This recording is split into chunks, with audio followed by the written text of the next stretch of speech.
Just as other people drift in, nice and informal.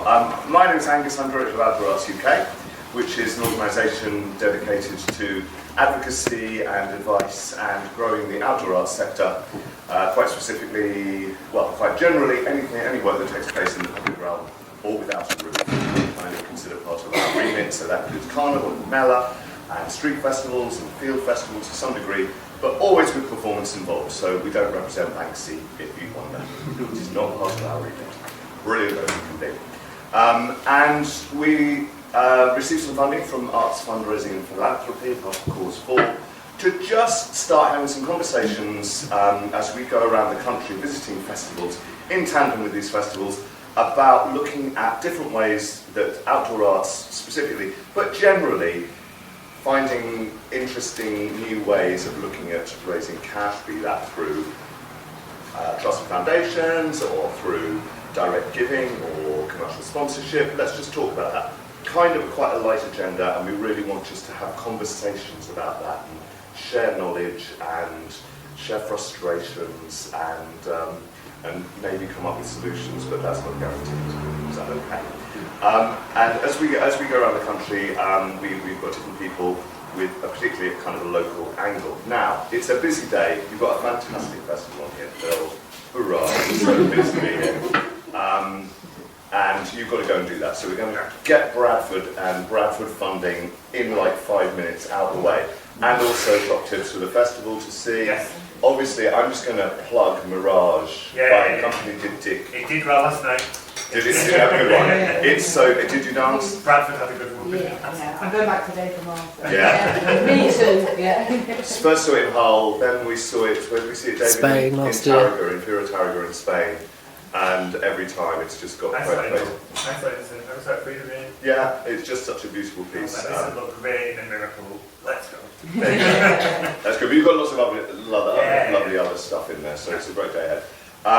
And we're also joined by Jen and Karen, who are going to share some wisdom. So we'll just have a bit of presentation, and then we'll just get round tables. My colleague David and my colleague Tilly are on the camera. Part of our deal is we have to film these, but don't worry, you'll have editorial approval. So if you say fuck or bugger, it's okay. Absolutely okay. But Phil, really briefly, let's just talk about local funding, Bradford, festivals, outdoor, where it's all going, 2025 on the horizon, all of that, and then go and run a festival. Yeah. So a lot of people in the room will know about a lot of the funding from the BMDC from the council itself. But quick start, so I'm Phil, head of creative programmes. I'm also on the board for Outdoor Arts UK. You are on the board. And so in terms of our team, there's obviously the grants programme, which most people know about. There's a large grants programme, which is up to £50,000. That's open twice a year. That's for projects that are happening in Bradford. So you don't have to be from Bradford to get the large grant, but the project has to have a large percentage of the benefit to the people of Bradford, because obviously we're a council and the money has to be resourced for the people of the district. Then there's a small grants programme, which is open the whole year round, up to £1,500. And that is for only Bradford-based people or Bradford-based artists or Bradford-based communities to apply for. The festival and the creative programme is run slightly different. So there are commissions within the festivals programme. So today you'll see quite a significant amount of those. Vince has a commission on the wall at the back of Calasangam. Edible Archives are in Gate Market, which is a commission around eating our history and heritage. Last year, Costa Mukhtar, we supported with the producing hubs to create an outdoor or a site-specific version of Corsa's show. So there are opportunities to get funding from the festivals, which are BD Festival, BD is Lit, Taste BD, which is the food festival, and Music Month. But how that is disseminated, or decisions are made around that, is around the connection and relevance to the programme, the wider programme of what BD Festival is, which is about bringing the streets of Bradford alive, celebrating arts, culture, heritage, people, that kind of stuff. And it's conversational mostly with me, and then I take the conversations to the wider team, and then the wider team input on the programme, so it isn't just me being like, yay, have a great time. The wider team all looks at the programme and says, oh, this is a cool commission because actually we don't have anything like this. So for example, a huge amount of people coming to our grants programme for photography projects. which is ironic because there's a photography project commissioned in the festival. Then someone would come to me like Vince and be like, I'm making an aerial piece, and we're like, actually we don't have anyone making circus or aerial work in the district, so this is a good piece of provision for us to offer, rather than saying let's fund 25 photography pieces, not like this anything on with photography, it's a little bit art form, but we can't just fund all of the same types of art form. Like the advancing sense of Yeah, exactly. We've got to spread, and our spread has got to be across the district. So one of the commissions in the festival is with Commonwealth, which is happening in one of the wards with the districts and not just the city centre. So before my life here, I was a producer, and there is one interesting project I'm going to tell you about as a producer. So I created an outdoor show with an artist called Pulse, and it was a 3-people outdoor show. And it was commissioned by Without Walls and quite a few other national dance agencies, actually, Dance East, Brazilian Dance, Theatre. And it was a 3-metre set that was a massive circle, 3 metres high, and a drum in the middle. And the set itself, to manufacture and make, was around 25 grand, and the instruments, the percussion instruments, because it was basically one big percussion wheel, were around £10,000, cymbals, drums, a lot of stuff. Actually, what I did was I started a partnership with Rolls-Royce. It sounds glamorous, a little bit opportunistic of me in the moment when I met them. And I actually just met them in a meeting, and I was like, do you want to build a set? And they were like, yes. So they built the set for me for free. They built the whole, engineered and built the whole of the set for me for free. 25 grand of the set was built in this whole system. And it was like one opportune moment where I just knew the stuff I was doing, and I know that sounds really like chancing, it is a little bit chancing, like I just took a chance when I had it and got to this day I still don't know how I did it. But they were in a really interesting place because it was when I was in Derby and the artist was an associate, and they were supporting more creative activities around STEAM and STEAM agenda, so we could connect it all to the STEAM agenda and creative thinking around it. And it worked really well for us. They engineered it, they did wind tests for it, they did all of like this really important stuff that needs to happen. And I've worked on shows loads with Angus knows that, the Highway Scrum, who love to engineer the hell out of stuff all the time. And every year we have to have engineers on it, and it costs us like £5.5 grand for those engineers to certify those sets to go back out on tour. And this was like so much money just off one chance, because I knew in that moment I had my stuff like in my arsenal, like I knew what the show was, I knew what we were doing. I was just like, do you want to just build a set for a dance show that will happen in Derby? And they were like, all right.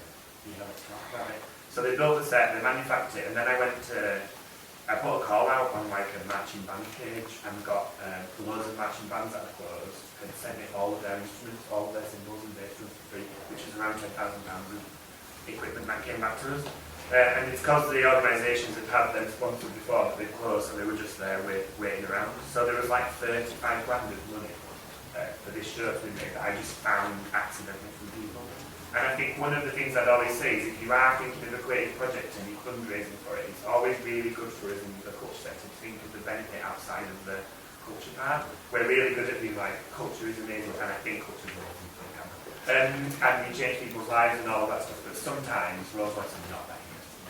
What was interesting for Rolls-Royce is it was a circular set, it was really awkward to manufacture, we didn't know how we would actually do it. So an apprentice actually did all of the designs for following the set design stuff, and was like, here's how we counterweight it at the bottom, you can't actually make it that way, I wanted it made so it folded into one container so it could be shipped if it was booked internationally.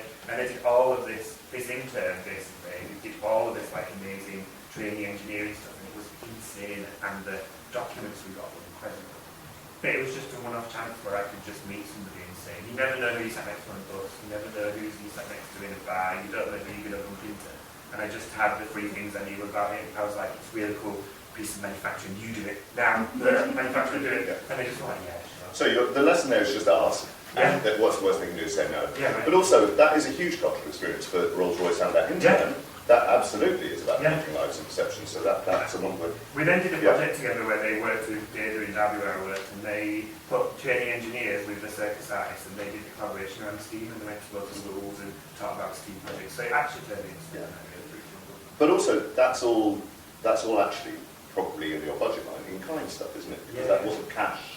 No. If you're talking about the 10k of instruments plus 25k of the design, build, and all of that, that's 35k that didn't have to flow through your Well, we actually, bank account. No, absolutely not, no, but we actually had budget lines for it, so it was really fortunate for us that then we were like, oh actually we can do 3 weeks of extra rehearsals. Right. We can take the show to more places that can't afford to program an expensive show. We can take chances, we can reach more people. We had more of like a robust foundation to just take some risks, basically. And then the show became profitable, so the show made some money. And how did the ongoing relationship with Rolls-Royce work? Did they enjoy the experience? Yeah, they loved it. The apprentice then went on to become an engineer there, so then we just didn't have a show that had the right architecture that needed engineering or designing or anything like that. So we didn't have it, but then they went to make the steam stuff, basically. So great, okay. Just excited for the camera. Just going back to what you're saying about the commissioning pots here, what's the when you said benefit of Bradford, geographically, what are we talking there, just so that we know? The whole district, so Bradford district as a whole, so right through to Ilkley, Haworth, Keighley, all of the districts it's got to reach across the whole of Bradford. But external artists could come to you with an idea that fits within that geographic footprint and works with communities here and perhaps have some fusion, much like the Rolls-Royce model. You fill out the form, and on the questions we ask about who the audience is and who your intended audience is, and that's a very particular question that we're trying to understand, that people are not just saying, I just want you 15 grand and I'm going to step into Bradford for a year and I'm going to go out. It's no benefit to the people of Bradford. We have to benefit the people. Oh, this is completely fine, it's lovely. We accept that, but it's just, it can inspire people actually to look at those different districts and the history and the communities. Yeah, and hopefully the shows that we support, like other shows and things that we're talking to other people about co-commissioning shows and co-presenting shows, and then they take Bradford's name to other places, and then all of a sudden the perception of Bradford starts to change in the culture sector quite drastically. Talking of perceptions very quickly, just 2025 and looking ahead ever so slightly, can you sort of think to us about particularly in the outdoor? Yeah, I mean there will be the festival will happen in 2025. There will be greatness in 2025. There will be opportunities. I'm probably not the best person to speak on it. 2025 will be, but there have been seed commissions already. There are conversations happening. Keep a look out. The opportunities will be made. Great. And in terms of local versus national influence on that, in terms of the work of the program? Yeah, it'll be a balance of exceptional things, exceptional local, exceptional international. Right. Yeah, it'll be a good part. That's why we've come back, because there's such a great pool of local talent here, which we felt when we came here for our conference. Agreed. And we absolutely were like, well, we're coming back. We're coming back to Bradford a lot, and we'll come back in 2025 as well. I know we will. You want to go and run a festival then, mate? Yes. Come and see the stuff. It's really We shall. You've got some really lovely programming there, local and international, which is great to see. Yeah. Go and enjoy. Thanks, everyone. Thank you, Bill. Well, that's everything sorted. Thank you. We're done. We're done. We're good there. I've got a real thing. I can't have an empty gel. I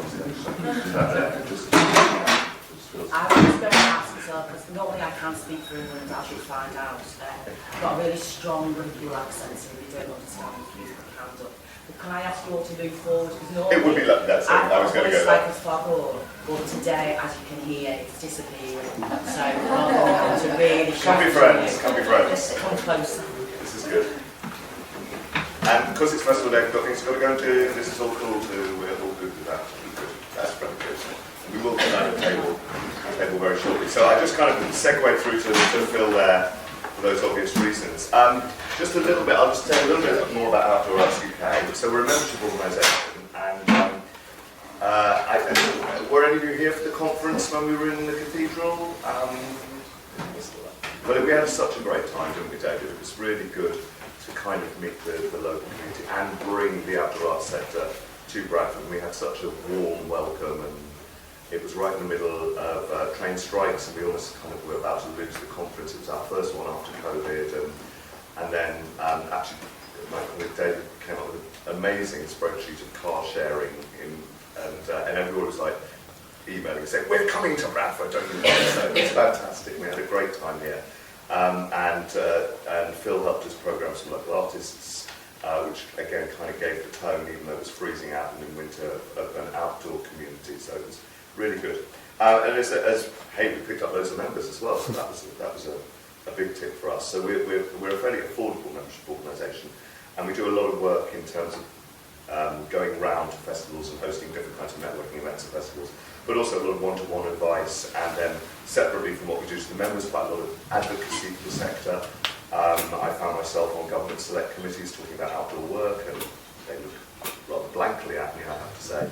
But pushing that message that this kind of work is really important, and we do a good relationship with Arts Council England in terms of the Let's Create agenda, which is their policy for funding. It's an interesting one because although when you go through it with a quick search, you don't find the phrase outdoor arts anywhere in it. If you look at the pictures, there are 21 pictures in that document, and 11 of them are outdoor Arts UK members. So we are very much the image of funding, community engagement, participation, diversity. We really embody that as a sector. But we certainly don't have, what would that be, 56% of the funding, funnily enough. So one of the reasons for doing these is again to encourage people to not just look at the Arts Council as a funding source and just kind of play around with other ideas. And Phil mentioned Without Walls, which that piece was commissioned by, and actually Maggie, who's the former director of Without Walls, was over there, she's here for the festival today. She now runs Extracts, which is a sort of sister organisation. But Without Walls is an Arts Council-funded way of getting commissions, but it's so oversubscribed, and if it becomes the sort of one go-to place for outdoor art commissioning, you know, there's 150 applications for maybe 8 commissions in any given period, which is great to see all that work, but of course they can't satisfy all that demand. So that's a challenge. And for me, one of the challenges I think with the Arts Council is to look at more commissioning projects, and that's very much, you know, kind of my current, mission is to try and get more commissioning projects, especially at sort of a lower level, because those are often quite big projects with quite a lot of partners, which is great to have. But actually, some of that early company, when Phil was talking about Highly Sprung, who were based in Coventry, I was part of a thing that commissioned it, and then it would be 10 years ago, that then became a bigger show, that then became a massive show, that then became an international touring show. And we don't have that early level of seeding yet. So it's something but as a kind of national project, but there are ways in, which I think Phil was hinting at there. Anyway, that's sort of a little bit about what we do. One of the really key things we do post this is you can just get on our website and sign up to a one-to-one if you want a little bit more bespoke advice that we can't necessarily give you here. I'm very good on the network and the scene and different ways of working. David is a whiz on the finances as well. He's very has worked as an accountant in the past. That's very good in recruitment moments. David, can you share that advice with you if that's useful? It's there. It's a free half-hour on Zoom, and let's just do that. That's great. That's a little bit about us. So really pleased to have some other people to talk about this. Saving your voice, I'm with you on the voice because actually David and I had driven from Milton Keynes last night. We were watching a beautiful show, not even 12 hours ago, in Milton Keynes car park with Place des Anges by a French company called Vaciel, which is 15, 20 angels flying over you and then covering the entire space in feathers. And our Bradford hotel rooms this morning are covered in feathers because they're all in our clothes. So we've been taking photographs and sending them back to Milton Keynes saying we brought the angels with us, which is great. So I'm a little bit hoarse from screaming in the feathers as well. So to save your voice, maybe we begin with you. Would you like to share some information? So Kath, we just talk a little bit about you, where you come from, and then share some knowledge with our room. Thank you. Good morning, everybody. This is not my normal voice, I'm sure. I'm very deep and husky today. My name's Karen Gallagher. I represent my own organisation now. I'm a freelancer sole trader called Karen Gallagher and Associates. But up until 2018, I was the artistic director of an organisation called Merseyside Dance Initiative in Liverpool. So we were funded by the Arts Council sometimes, and quite regularly for a while. We was sort of boom and bust eras. And then we're disinvested, which is quite useful to know because constantly as an organisation I'm always looking for different ways to source, resource and finance the organisation. And just were you an MPO? Yeah, we were an MPO. And I left in 2018, I stepped down in 2018. It rebranded to be called Together, and now it no longer exists because, just because because I'm not donating the cash probably. So I was always constantly determined that Arts Council would never define the organisation or fund it fully anyway. So it was only ever around 25%, I'd say, of the total turnover. And that could be anything from 25 grand in one year to maybe 750, 800,000 each another. So it was quite significant, sorry. But just touching on what Phil was saying, I think it's really key to know who's in the room. So when you're asking me about strategies, my strategy is always about stalking and networking. So always know who's in the room. Try to find out if there's somebody you want to talk to and stalk them, look them up, find out all about them, see if there's anything that you might have in common. And if you're in the room with them, don't forget to ask a question so that they know you're in the room and they know what your name is. If all else fails, wait for them as they go around the door and grab them for a question or whatever. That's the key thing, stalking and networking. But networking and networks, I think, are a really useful way of doing business. I used to say to my team at MDI, you never know who's in the studio, so I'll just quickly go back. MDI was a dance organisation, had participation, we produced festivals both in venues and outdoor festivals and sited spaces, etc. And that kind of informed the way in which we went about bringing in funds to do the work that we did in the projects that we ran. So what I found was that I started to go outside of the box rather than just relying on Arts Council funding and other funding, which I'll talk about in a minute. I started to look at what was in my city. So obviously I'm not from Bradford, I don't know Bradford, but hopefully some of the things that I'm talking about will be in Bradford for sure. I just don't know what it's called, but you can look that up or tell me later when we're around the table. So for instance, I got involved in an organisation called the Women's Organisation, which is an organisation specifically looking at women-led businesses. They didn't do any art or culture at all. But I went along and said, look, I'd like to know, what's going on, how can you help me run this organisation? And they started to set me up with lots of different business organisations. So we go into sort of, there was an organisation called Downtown Business in Liverpool. I think there is one in Leeds now, actually, Downtown Business in Leeds. And again, the non-art organisations tend to be sort of men, suited and booted, tend to do, because they can, 8 o'clock in the morning, breakfasts. But I just get along there and kind of talk to them about the arts, and then you start to find, as Dave did with Rolls-Royce, different organisations may be interested in an aspect of your work, whether that might be about animating a shopping centre, or it might be about working with a health organisation, about a health project. So you're just trying to find different ways of kind of doing business and finding resources. Is that a little bit like a bid? A business improvement district sort of thing? I was going to come on to that as well. So it's a different thing to bid. Yeah, to bid's very significant in Liverpool. So so you've got bid, which is the business in development. Is it in development? Improvement district. Improvement district. So it's called different things. And I have a really good relationship with my big team. And Bill, I torment Bill. He's the chief executive. And I literally just go into him and I go, have you got any money, Bill? And he'll sort of go, I'm not sure, Karen, what that's going. I said, yeah, we funded so and so, so. And he never ever says no to me. So we always find ways of getting a little bit. It might just be like £3 grand or £500, or sometimes we've had commissions where they've contacted me and said, we're doing this big project called the 12 Days of Christmas. We want to animate the city centre for 12 days, on the hour, every hour. Do you think you could do that? And I go, of course we can. £12,000. You give it to the arts. So you find different ways of making money. Bids are really good, and they like to animate spaces. They're working with all of your retail, all of your shops, etc. So it's a really good one. And then, of course, I work in HE&FE. They have lots of grants and resources. I do a joint conference called Our Dance Democracy with, originally it was just one university, Hope University, and this year we did it with 2, so we did double sites. And again, they have money from different resources that they can bring you in, and you can find all the money to kind of do what you need to do. And also using them as presenting spaces, because they've got venues, I don't know about here, but in Hope they've got a really good venue, the Capstone, and then Edge Hill, the Arts Centre. So again, you can look at ways of doing joint programming, or they will also commission work by local artists. And then, of course, it's other organisations. Phil mentioned about the dance scene, we've got the National Dance Network. But what I found is, again, without that. So I remember one day talking about networking.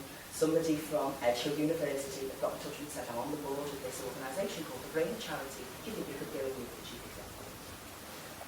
So I went along to this, we got on really well over a cup of coffee, started talking about dancing dementia, dancing accidents for the brain, etc. And she said, I've got to go and give this talk to this business in Manchester. Could you come with me to try to get this money for this project? And of course, goes along, starts telling them all about this, and came out with £63,000. And again, that was from conversation, meet someone somewhere down the line. So never not think about who's in the room is my key thing. Then of course what I found is legacy trusts. So again, I'd kind of set up I'd done a dinner, and I'd invited various people along to this dinner. I started working with a number of solicitors, and this lady comes up to me and says, oh, I run the legacy trust bit for solicitors. And I said, well, what's that? She said, well, basically, in the past, they leave a legacy trust, and I manage these trusts, and I've got all these pots of money. Would you like some of it? I said, yes, please. So then for years we would meet up, cup of coffee, and she'd say, so what are you doing? And I go, well, we've got this project going on, working on this particular area of work. And so, oh, I've got this, such and such and such. So look into it. Most solicitors have a legacy trust department, and it can be anything from a couple of £100 to, I've had, in 1 year, £14,000, £15,000 made up of small different types of pots of money. So that's a really good one. Trusts and foundations, your usual suspects, a bit like Arts Council. The good thing about trusts and foundations is you don't always need match, so that's quite useful to know. As Phil said before, local authorities. At the minute, I am freelance, I have been since 2018. I work with Heritage Compass, Cause 4. I also at the moment work with Liverpool City Council, Culture Liverpool. And again, like local authorities, they tend to have some small budgets that you can go for. They usually put them out as commissions. Obviously, we just hosted the Eurovision, which was huge. But again, that's very much based within the community. They're very, local authorities tend to be more interested in the impact that you're going to have as opposed to the art that you're actually creating. So it's worth knowing that when you go to have a conversation with them. Would you say true of trusts and foundations too? That point? A little bit. I mean, I've kind of done it both ways with trust and foundations. I've kind of gone in and just called and just put an application in and just been lucky. And then other times, I've had to build a relationship. So I think the key things are linked to, making sure that you've got really good partnerships, developing relationships that bring you maybe some collaboration or some commissioning. Look at different ways of funding, as Phil said, it might not always be financial. And then there's also other areas such as procurement in local authorities, and that can be really off-putting. But I kind of scored a really big gig last year through procurement. Totally shocked that I did it, but I went down the procurement route. And what's interesting about procurement, it's usually the local authorities funding gift, is that you make your application and then you don't get an interview or anything. So I just got an email and said, thanks for that, and yes, we would like to appoint you as the creative consultant of this project. I was like, wow. So that was the easiest job I ever got. But so there are different ways of going about it. Don't be off put by some of these kind of areas of work. Another one is loans. Wasn't always a thing that I ever kind of looked into, but in Liverpool we have an organisation called Kindred, who are a CIC, but they look at how they can reinvest funds into kind of socially economic trading organisations, and these loans are 0% interest and over a long period of time, and a percentage of it is social, so it's not actual financial, so you can prove that 10% of what you did had a social impact, and that's enough to get the loan, so it's not all about paying back, which is really interesting, somebody to look up. And part of that organisation, they have a network called Blast, which is for brown-led organised traders, and they come together, and again, I was at an event last night, had a few drinks, and so that's not to do with food. And they have this project called Culture Soup, and basically we all paid for a ticket, £5, and £5 gifted us a soup at the end of the evening, and they had 4 different artists and arts organisations pitch their idea or their business, and what would happen is the kind of winner would get what was in the pot from the soup. So it was going to be about £500 last night, and then the other 3 would get £100 for pitching, and it ended up that it was I think they got £1,000, the winner got £1,000, and all of the others Liverpool's got £300 last night. So again, different ways of looking at it. And I think Liverpool soup is another thing. So they've taken culture soup, and I think Liverpool soup provided the soup. So again, but it was an event, and it was really nice, you know, a few drinks, some nice music, different way of doing it. Yeah, lovely. Is that enough? That's great. What a comprehensive view. Thank you. That's great. One thing I just wanted to check is there any jargon busting we can help with here? I know Si just said MPO, like everyone knows what I'm talking about. And is there anything anything that we've said thus far that people just need a bit of clarification on? Very happy to do that. It's very easy to get into that pattern of just talking about these things. We did define the word bid. I've done that in events where we're talking about bid, is it an auction? So it's just important to. Anyway, anything like that you need to ask, please just ask. Really comprehensive, thank you. So, may I move on to you and just talk a bit, this is more about opportunity, isn't it, in a way? So we're going to share that alongside what Phil and Karen have offered us thus far. So, thank you. So I'm Jane Hall, I'm a research fellow at Born In Bradford, which is a research organisation within the city. So I suppose it is one of those kind of unusual angles, I suppose, of where you might be able to work with health research to fund some work. So I was just going to say a little bit about the sorts of research that we do, and then how we're currently working with creatives and art-based methods, and then just some opportunities that we might have sort of coming up or in the future. But are people aware of Born In Bradford? No. Right. Right. Oh, cool. Yeah. So if you're a parent, it's in Bradford. More, you know, it's quite likely that your child is part of Born In Bradford. Right. So it started off as a research project to look at the health and well-being of children as they're growing up, so that we can really understand trends and issues across the city, and then try and, you know, look at interventions to make a difference. So it started about, I always say 13 years, but I've been saying that for a while, so I think about 15 years ago probably. So the oldest children are now 15, and now we've just got some funding for a programme called Age of Wonder, which is to follow those children through adolescence and into adulthood, and also to increase. So I think there was about 13,000 children that signed up to that, well, that their mum signed them up to when she was pregnant, and now they're looking to expand that to 30,000 children across the district. So it's a really, really big research project.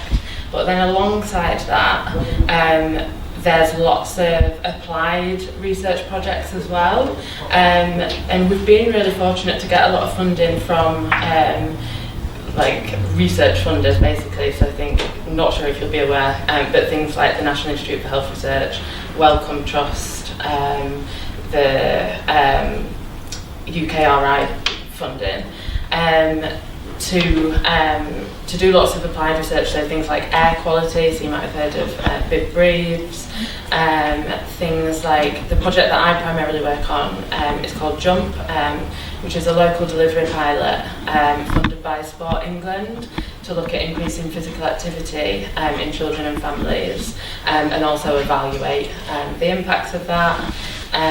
Then there's projects like Act Early, which is looking at whole systems for upstream health promotion across the district, and I'm just trying to think of any other examples. There's absolutely loads. So Better Start Bradford, an innovation hub, which is looking at the early years and improving health and looking at the effectiveness of that. So what we're starting to do more recently is thinking about how we can use the arts and use creative methods to really enhance what we do, basically. And I was thinking about it yesterday, and I think there's four main ways that we're trying to do that, or 4 main kind of routes of collaboration.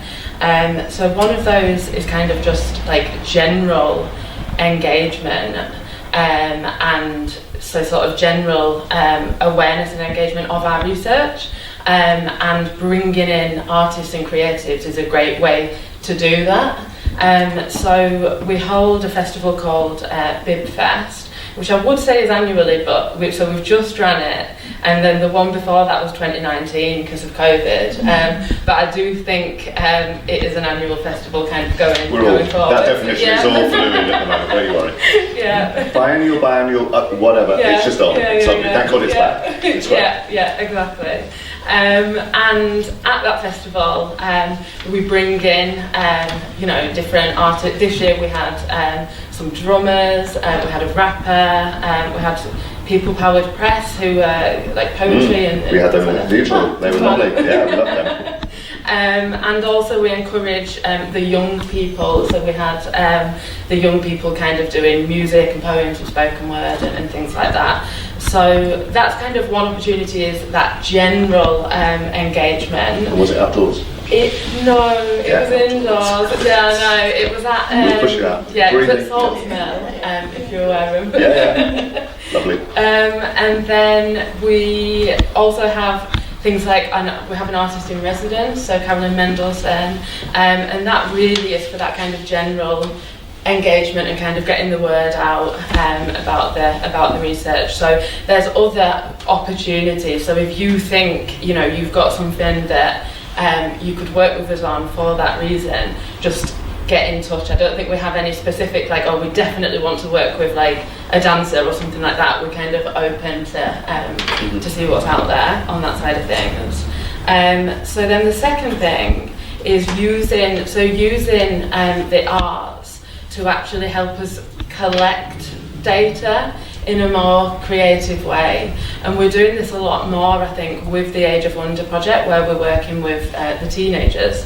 And as part of that project, we're working with 100 of the young people out of the 30,000 in a lot more depth, and we're really trying to understand their lives and work with them in a more kind of qualitative way, and collect their stories and really understand what it's like to grow up in Bradford.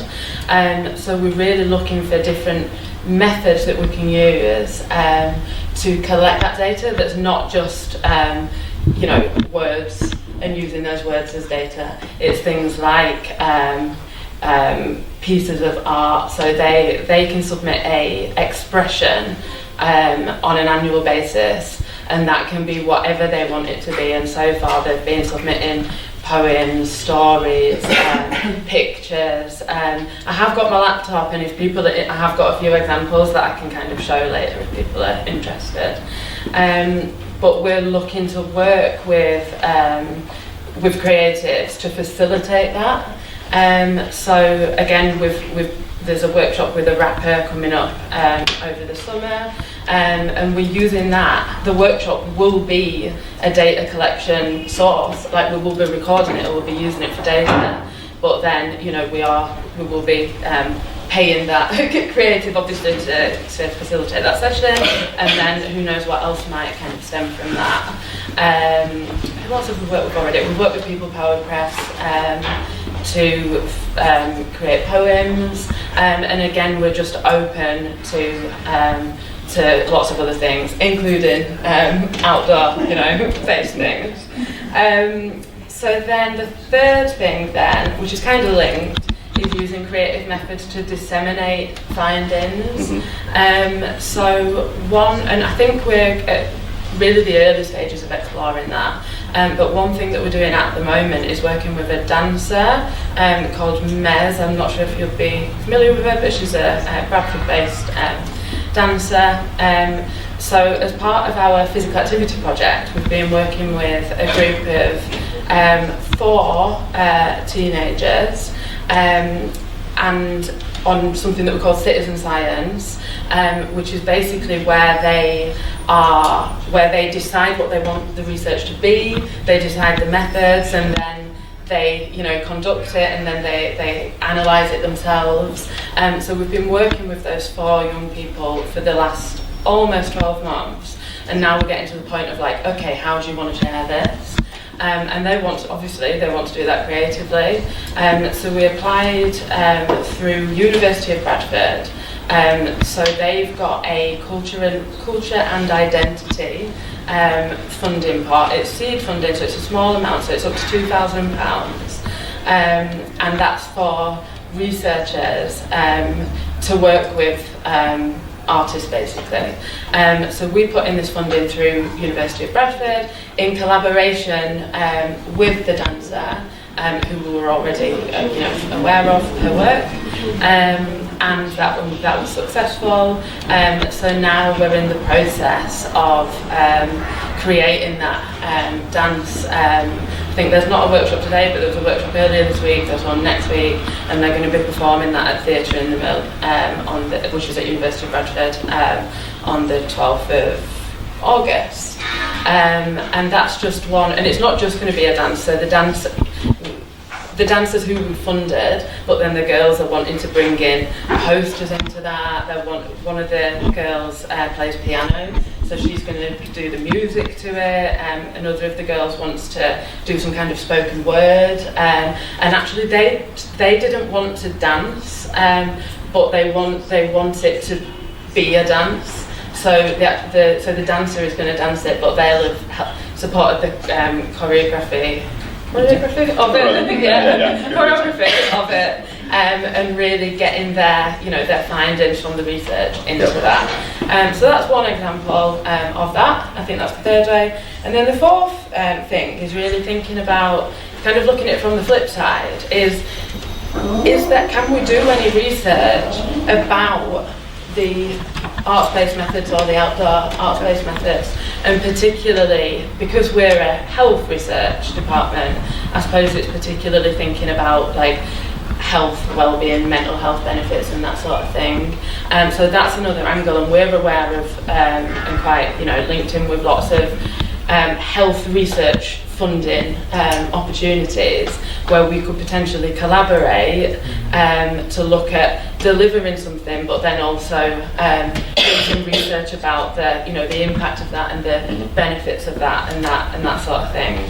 So that's again quite open, but that's something that we're very interested in, and that's kind of how I'm aware of the dancer that we're working with for the dissemination piece, is because we'd come together to think about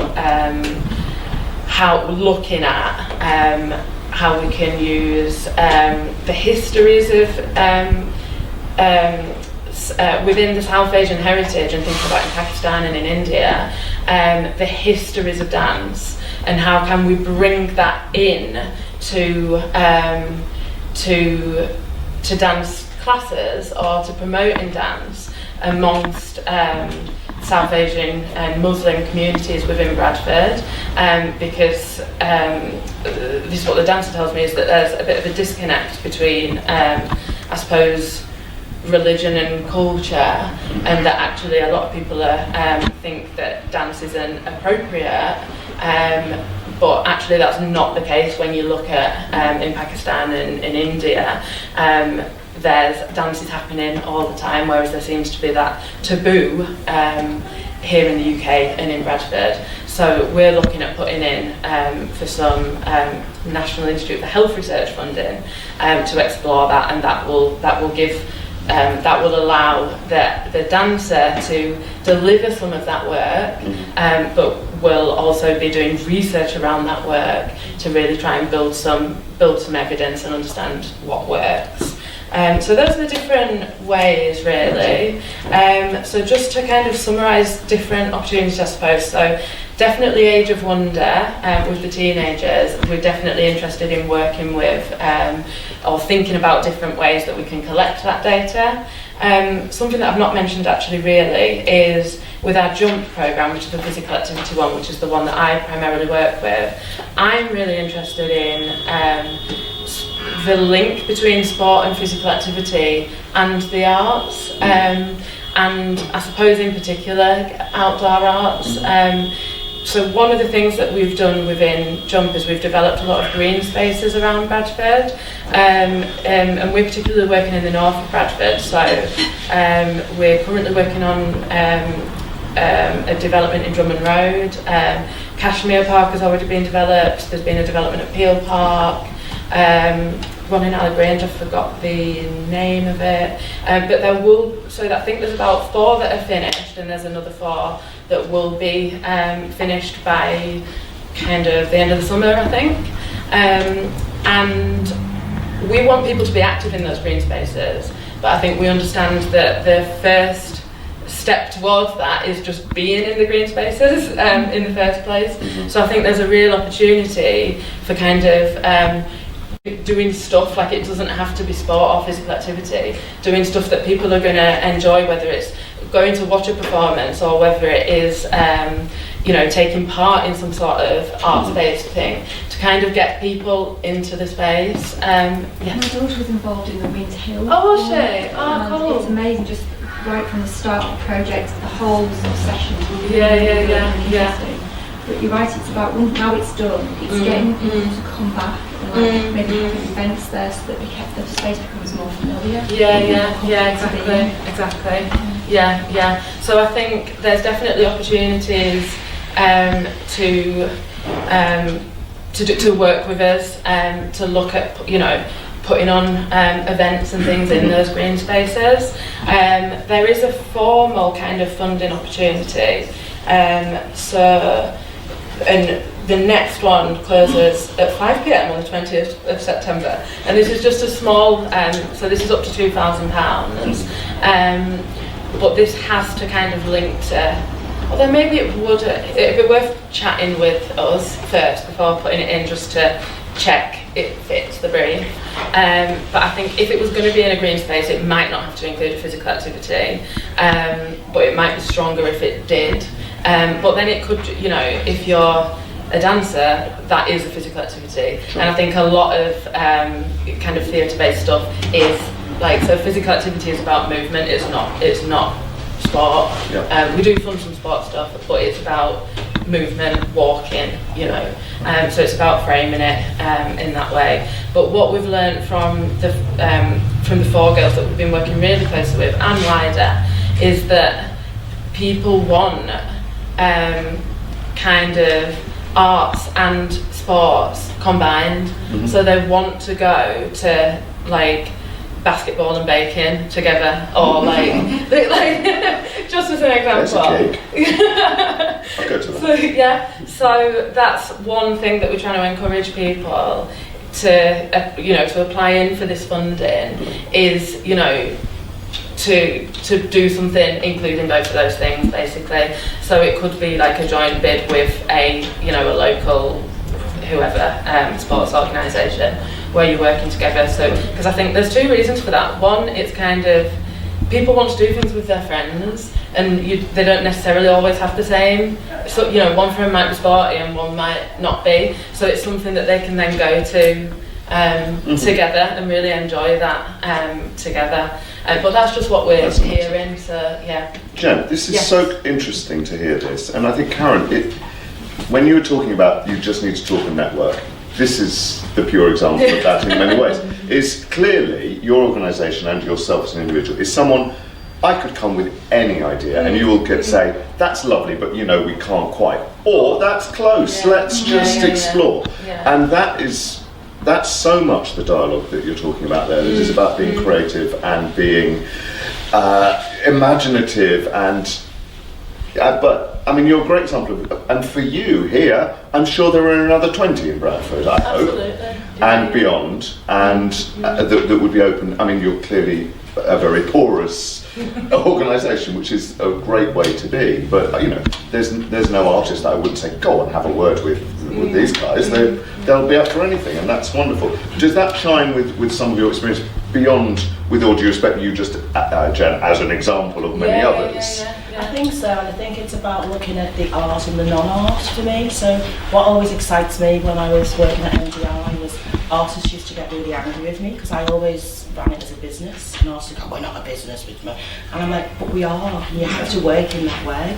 And actually, there's so much creativity in business. We start to look at words, and nothing's quite with them. But actually, there's so much creativity that there's always going to be a way that you can kind of come together and make contact. So, I think, as you say, in terms of research, definitely. In terms of other, universities, you'll go to the department that you want to go to. Mine was dance, so I would go to dance. But then when we started to look at, say, for instance, our dance democracy, we created it when I was at NDI, and it was the one thing I took because I just love this idea of how do we talk more about our art form and what's happening in our world socially, and how can the arts expand. So we've kind of been expanding it, and although it's still called our dance democracy, I'm like, I don't really want to talk to dancers anymore now. I want to be talking to so we've been bringing lots of different people in who work in society, and it might be more about social change as opposed to just being being an artist.